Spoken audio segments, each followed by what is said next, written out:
Hey everyone, this is T where we do computer gaming and tech, and today I'm going to be showing you your next £350 gaming PC.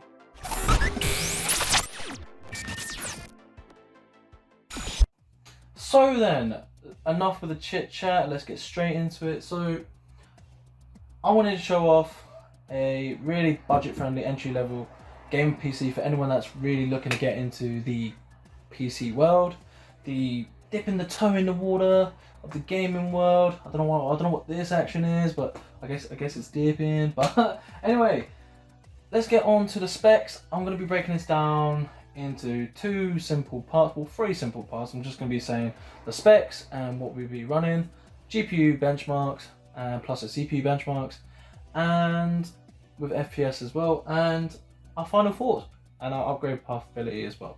Anyway, let's get started. So then, with the case, we got ourselves a nice Amazon Trust GXT Gaming RGB case. It's a bit of a muddle with terms of words, but I will show up on the screen anyway.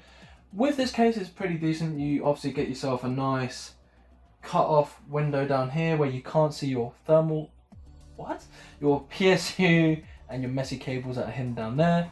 It comes with a nice side panel. Obviously it doesn't come in white, I decided to spray paint it, but it comes with acrylic on the side, acrylic panel instead of glass. Obviously for the price, I got it for around £25. You are expected to get acrylic instead of glass. One thing I do like about this case, it provides a lot of space between the motherboard and the back panel, so you can hide more cables at the back. As you can see here, there's not a lot of cable showing. Obviously you've got your GPU, 24 pin, and you can't even see it. It's CPU pin connector up there, but you can't see it because it's nice. It's got a little hole in the back. But anyway, moving from the case, we are now onto the GPU. We got ourselves the MSI RX 570 8GB variant by MSI. Ta-da! But yes, this baby has come back, and we have now put it in the £350 gaming PC build. Obviously, I'm still using it in my current build. I haven't got enough money and funds to obviously whack a new GPU in. But yeah, this one's quite good with its memory frequency up to like 1286 megahertz and 8GB of VRAM, which is very handy, especially for like Bond titles and any sort of like titles that you want to use 8GB of VRAM. You know what I mean? It's got dual fan cooling. So let's move on from the GPU to the motherboard. So in the motherboard, it's quite an old motherboard. I don't know if anyone, and if you lot have heard of it, but it is the P8P67 Pro by Asus. It's quite a nice board, especially on the time of release, which was I think around like the first quarter of 2014 or like late 2013. With this, it has quite a decent few features. Heat sinks on the side, so it's really good for overclocking purposes, and also it comes with dual chipsets which allow BIOS updates and stuff like that, so it doesn't get muddled up. Because obviously once you do a BIOS update, sometimes it can be messed up, but the other chip is to back that up so you don't lose it. So that's quite handy, especially for a board that came out in 2013, 2014. It's actually pretty decent to have that in. It has these weird switches at the bottom, which I will show off. TPU switch, EPU switch. Obviously, I don't know really which one switch. I know the TPU is to do with overclocking, overclocking the CPU. So for any amateurs that don't really want to mess around in the BIOS and tweak the frequency of the CPU, so that's gigahertz by the way, you can just literally flick that switch. But since software has been updated and times have gone on, people have got more knowledgeable in terms of overclocking, so you don't really want to be doing that anyway. The best way to do it is to go into the BIOS, look up some tutorials, go into the BIOS and do it yourself. Moving from the motherboard to the RAM, we got ourselves 16GB of DDR3 1866 megahertz memory. These are split into 4 single stick kits, which obviously 8GB per kit, which is a kit of 2. Don't do what I did. I got 2 different brands. I've got G-Skill Ripjaws DDR3 1866, cast latency of I think 13 or 14, I will show up. I'm sorry for that. And this HyperX, I got the exact same specifications, but it's just by a different company. I got really lucky and got away with it. All I had to do was go into the BIOS and change the XMP profiles so that they all match the same, and especially same with the cast latency as well. Don't go overboard and go mental with the overclocking. I wouldn't recommend doing that unless if you know what you're doing. If you don't know what you're doing, then just simply contact me in the description down below. I will link my email there, or you can send an email, ask me a question, or DM me on Instagram, Facebook, Twitter, and I'll get back to you with some information from there. But anyway, let's move on from that to the CPU. It's quite an old CPU, I must say, but we are bringing in the i5 3570K. 4 cores, 4 threads, decent for gaming, very good for gaming, I must say. Base clock of 3.4 up to a boost of 4.1, or I think it's 3.6 or 4.1. I've overclocked it and set it to a constant rate of 4.1 gigahertz anyway, because that's just my taste. With that, it actually kicks out a lot of horsepower, especially for 2020 gaming, and yeah, it just does the job. And with the cooler as well, it's just some cheap Cooler Master cooler. I did a comparison of these back in my Hyper 103 video where I did say what the name of the cooler is, which I will link the video to down in the description where you can go back and check that out. Anyway, obviously I've got 2 simple case fans right here. I've got one from Corsair that I got from my mate Brendan. Thank you, Brendan, for sending that out to me. But I got this from my other case, which came with 3 fans, and decided to put it in here as well. That leads on to the PSU before I forget. So the PSU is the Thermaltake Smart RGB 500 watt 80 plus certified PSU. It's 80 plus certified white, which is a bit weird. I think it's similar to 80 plus silver, a little bit worse. I know at the forums it says that, so I'm just going to go by the forums. Price to performance is very good. I think on time purchase, and when I purchased it, it was around £35. I know it's gone up because lockdown and the market's gone up, and the whole computer parts market has just gone a little bit up. But that's just because we are very limited on what we buy anyway. But with all of this covered, obviously you don't have to have, before I do continue, you don't really have to have this Wi-Fi card. I've got a Wi-Fi card built in here because I don't have an Ethernet cable, but I would suggest just getting an Ethernet cable and plug it in here because it does support Ethernet LAN anyway, and it does a really good job of doing that. But now this moves on to the GPU benchmarks, which I will show off soon. Just a quick disclaimer, I tried to run Destiny 2 as one of the benchmarks, but MSI Afterburner wasn't having it at all. So I decided to skip that out, and I just went with 2 simple esport titles plus Cinebench. And well, also with Cinebench, we decided to delete the app. I know you're going to slate me, but we just decided to delete the app because we got the benchmark scores, but we forgot to video them. So instead we got them on a sheet, which automatically saves for you anyway, which is really nice. So I have 2 scores of the i5 3570Ks, and I'll just show that off in the clip coming up. Hey, how's it going, everyone? And we are on the recording stage. So obviously I've got my CSGO here running as usual, and I've got my MSI Afterburner running in the top left corner.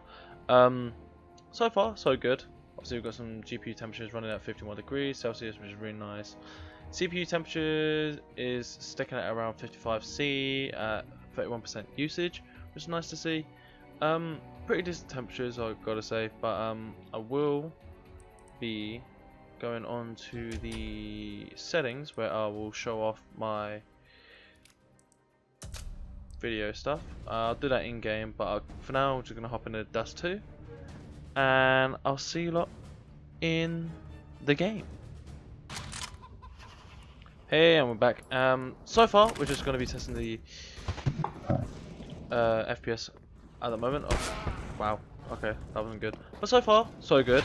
We are running at around about the mid 170s to like 160s to mid 170s, and we're also hitting around like high 180s at some. Yeah, so we're not actually getting that bad on FPS ratings. We're getting like high 160s to low 170s, and even 200s. We're hitting 200s, which is really nice to see.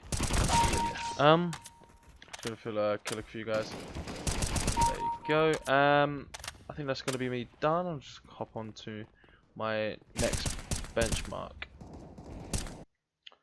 Now we are in game. While my textures are loading, I'm just going to quickly say what we're getting in game.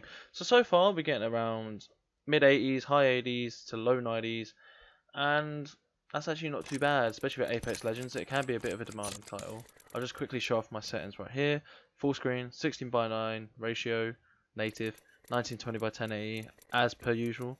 Obviously I've got VSyncs disabled. I've got anti-aliasing at TSAA.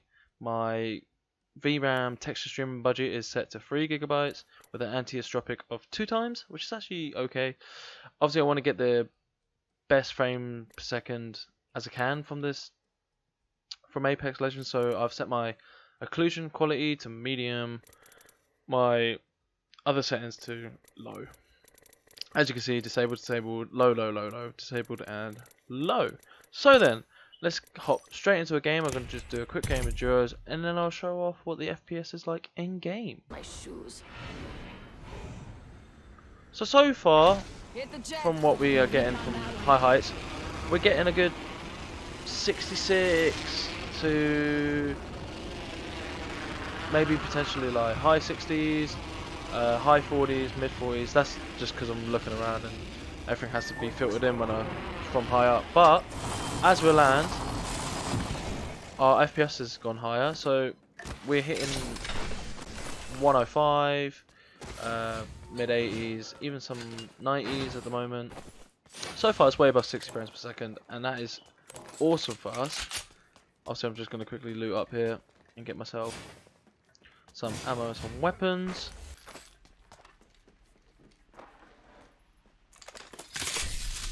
So I'm just going to run back. Oh, there's another guy. Okay, let's go. I've got my sensitivity really high because I haven't set it on like G hub, so my sensitivity is all over the place. That's why I'm really inaccurate. But at the moment, we're getting around very mixed signals. We're getting like high 60s, mid 70s, 80s, sometimes peaking at 90s. But not bad at all. I think I'm just gonna quickly get this low quick. Is she above us? Yeah, she's above us. Oh, I didn't get a shot there. Anyway, yeah, that's gonna be my second benchmark, and I'll get on to the third one. Hey, how's it going, everyone? So, obviously we got rid of a Cinebench. I don't know why. It was a bit stupid, but it did save our results when we did them. Well, we did have Cinebench, but obviously I got my Ryzen 5 3600, my i5 3570K. So on the, I think this is the second test. Obviously we don't want to focus on any of these results that I'm going through now. The only ones that you really want to focus on is CBCPUX, which is our results. Obviously we've got a score of 1199, 0.922745, so basically 199.9. I would just say 1200, but obviously that's quite a nice score to have, especially with it overclocked to 4.1 gigahertz, the CPU. Yeah, this is our first score. So the first score we ever got was 1186. So not bad on the first run, and the second run it kind of kicked up a little bit. Yeah, the data are a little bit dated and separate from each other, but still picks up a good amount of score on Cinebench. But anyway, this has been my review and in-game, what do you call it? Like, yeah, the benchmarks. Obviously here I just tried to run Destiny 2, and it wasn't really working. It wasn't having it. I'll just quickly jump into it. See, yeah, it's not having it. MSI afterburner's not coming up in the top left corner, so yeah, I'll probably have to deal with that at some point. But anyway, I'll take you back over to Gnome T, and we'll continue with the outro and the final thoughts. See you in a bit.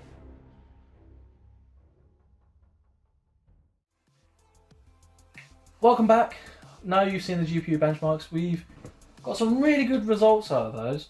obviously we see that in CSGO running at minimum of like 171 FPS, average around like 180 up to like even like the high 180s, and obviously his max benchmark on FPS reached just over 200, which is very nice to see in 2020.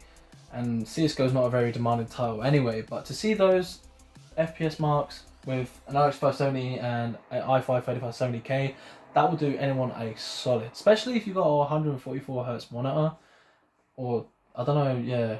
With a gaming PC like this, it's crazy if you have like 144 Hz monitor, then I applaud you for that. But obviously, as you've seen in the Apex Legends one, we did get around like mid 70s to high 80s, and even some above 100, which is way above 60 frames per second, and that will do anyone a good solid, especially for £350 as well.